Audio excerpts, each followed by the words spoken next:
Hello, my name is Justin Monteclar, and I'm going to be doing a short little lesson on idols. And I just believe that God has put this lesson on my heart because I think everyone today has idols, whether we like to believe it or not, or whether we know it or not.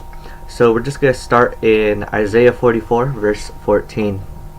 And it says, "He cut down cedars, or perhaps took a cypress or oak. He let it grow among the trees of the forest, or planted a pine, and the rain made it grow. It is used as fuel for burning. Some of it he takes and warms himself. He kindles a fire and bakes bread. But he also fashions a god and worships it. He makes an idol and bows down to it. Half of the wood he burns in the fire. Over it he prepares his meal. He roasts his meat and eats his fill. He also warms himself and says, 'Ah, I am warm. I see the fire.' For the rest he makes a god, his idol. He bows down to it and worships. He prays to it and says, 'Save me! You are my God.' They know nothing. They understand nothing. Their eyes are plastered over so they cannot see, and their minds closed so they cannot understand. No one stops to think. No one has the knowledge or understanding to say, 'Half of it I used for fuel. I even baked bread over its coals. I roasted meat and I ate. Shall I make a detestable thing from what is left? Shall I bow down to a block of wood?' Such a person feeds on ashes. A deluded heart misleads him. He cannot save himself or say, 'Is not this thing in my right hand a lie?'" So in this passage it's talking about a carpenter, and as you see, he takes something good and useful that God has made in the wood and used it to make fire so that he's warm, used the fire to cook his meat so that he can eat, and he just was using it the way that God meant it to be used. But later on he uses the other half of the wood that he obtained, and he fashions it into an idol. And I feel like this is so relatable today because we can take so many things that God has given us for good and useful uses, and then at the end of the day we turn it into an idol. Personally, I know I have done this before in middle school, and in middle school I have done this with video games. Starting out, video games were a good way for me to express myself and to make friends at school through video games, and to hang out with friends through video games, whether I be at their house or at my own house and still talking to them. And it was just a good way for me to relieve stress and just get out there and talk to people and be relatable to people.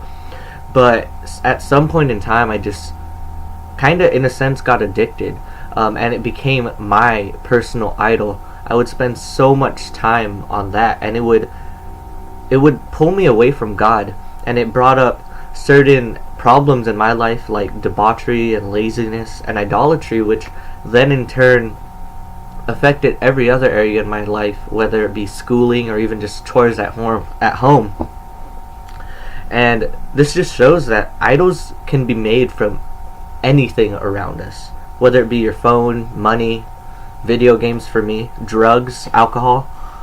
But I just want to focus on the last sentence of this passage that says, "Is not this thing in my right hand a lie?" And I just feel like we should be asking ourselves this daily with various things that we do, because we can go to things before God when he's the only person that can really help us. In this passage it says that the things that we idolize, they can't understand us. They don't know anything. So how are they going to help us? And ultimately, when we do test the idols that we have, I believe that we'll find that they don't help us with anything. In fact, all they're trying to do is fill a void in our life that only God can fill.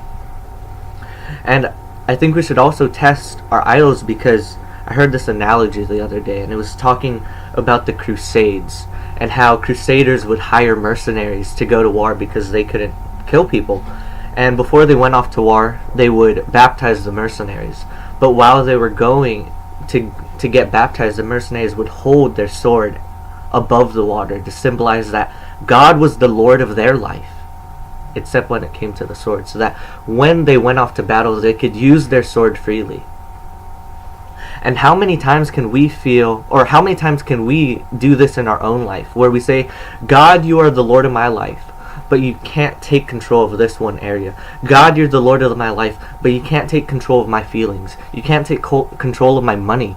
You can't take control of my future. You can't take control of my time. God, you are my Lord, but I can't give up this sin that is controlling me, whether it be impurity, debauchery, laziness, greed, malice, slander, so on and so forth. You know, in Matthew 6, verse 24, it says, no one can serve two masters. Either you hate one and love the other, or you will be devoted to one and despise the other. You cannot serve both. And I think today we have to ask ourselves, which master will I serve? God or my idols?